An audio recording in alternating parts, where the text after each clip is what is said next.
Somewhere in northern Iraq, roughly 60,000 years ago, a man died. His body was laid in a shallow grave cut into the floor of a cave called Shanidar. And then something happened that nobody expected to find. Around the bones, researchers discovered traces of pollen. Not random pollen blown in by wind. Pollen from specific flowers, yarrow, groundsel, grape hyacinth, arranged in clusters suggesting deliberate placement. Someone had gathered flowers and laid them with the body before covering it with earth. 60,000 years ago, someone stood over a grave and put flowers in it. That discovery sat in the archaeological record for decades, making people deeply uncomfortable because it doesn't fit the story we tell about ancient humans. The story says they were surviving, scrambling, running from predators and chasing prey. The story doesn't have room for someone stopping everything to pick flowers for a dead person. And yet, there they are, pressed into the soil, 60,000 years old and unmistakable. Death was not something ancient humans ignored. If anything, they took it more seriously than we do. Here's what makes this genuinely difficult to understand from where we're standing. We have an entire infrastructure built around death. Funeral homes, obituaries, death certificates, burial plot, legal processes for distributing everything the person owned. The system is so complete and so normalized that most people go their entire lives without having to think about what death actually is. Ancient humans had none of that infrastructure, and yet,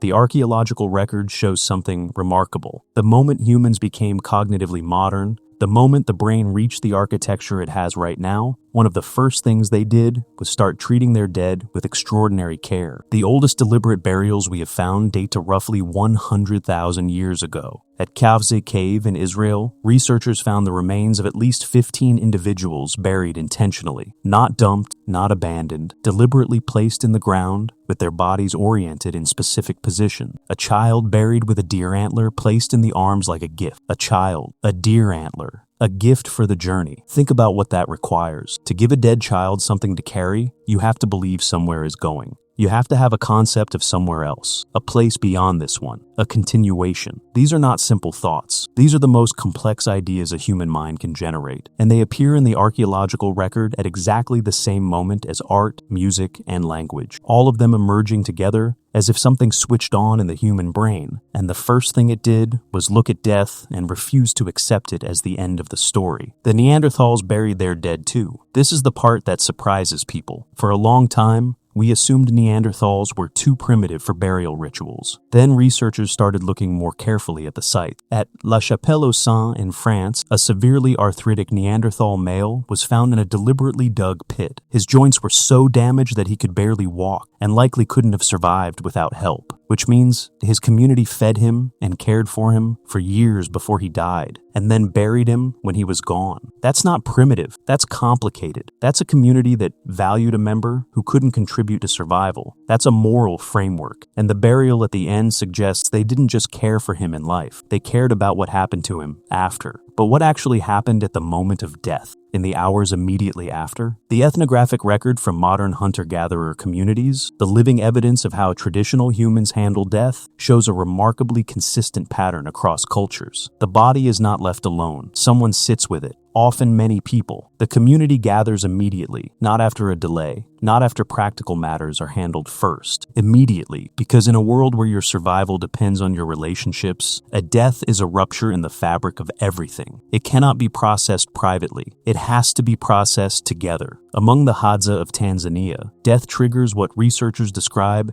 as an intense period of collective mourning. The whole camp stops, not because someone organized a pause, because stopping is the only natural response. The person who died was woven into every part of daily life. Their voice was part of the soundscape. Their skills were part of the group's survival toolkit. Their face was part of what home looked like. When they are gone, the absence is physical. It takes up space. Anthropologist Barbara King spent years studying grief in both animals and humans and concluded something that sounds obvious but has enormous implications. Grief is not a human invention. It is a biological response to attachment, and attachment for social species is not optional. It is the infrastructure. When a member of the group dies, the group itself is injured. The mourning is the group recognizing its own wound, which means ancient humans weren't performing grief rituals because their culture told them to. They were performing grief rituals because they felt what we feel, and the feelings demanded expression. There is something in the Lascaux cave system in France that most people don't know about. The famous paintings, the horses, the bulls, the aurochs, those get discussed constantly. But deeper in the cave, in passages that would have required a torch and considerable courage to reach, there are handprints, dozens of them, made by pressing a hand against the stone and blowing pigment around it so the hand appears as a negative space in the paint. Some of these handprints are missing fingers. Researchers have debated why for decades. One interpretation, still contested but impossible to dismiss, is that these are mourning marks, that in certain traditional cultures, cutting or bending a finger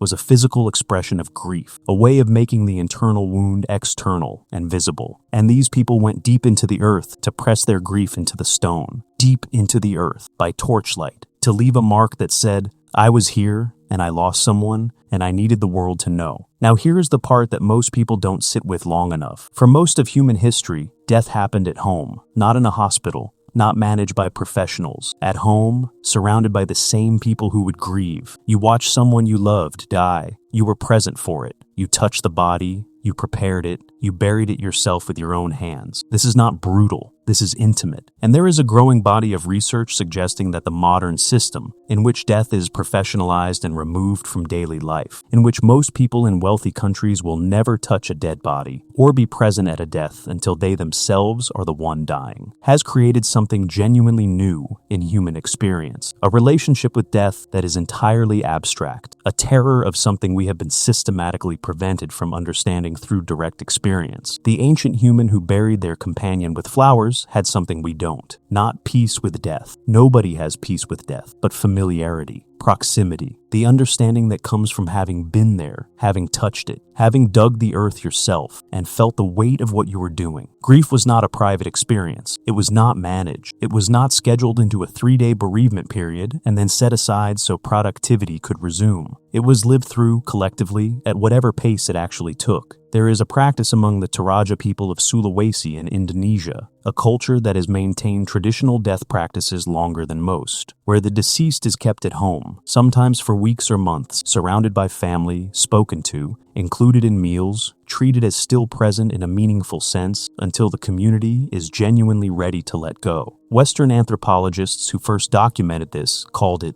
denial. Later researchers suggested something more interesting, that the Toraja had found a way to honor what grief actually is. Not a problem to be solved, but a process to be lived at human pace, in human company. The oldest grave goods we have found tell the same story. Ochre, red pigment, appears on ancient human remains going back 100,000 years. Red for blood, red for life. Red placed on the dead as if to give back what leaving had taken. Tools placed in graves, food placed in graves, ornaments placed in graves. None of it practical. All of it human in the way that only one thing is human. The refusal to accept that a person who mattered simply stops. We built that refusal into the ground 60,000 years ago with flowers pressed into the soil of a cave in northern Iraq, and we have never entirely stopped.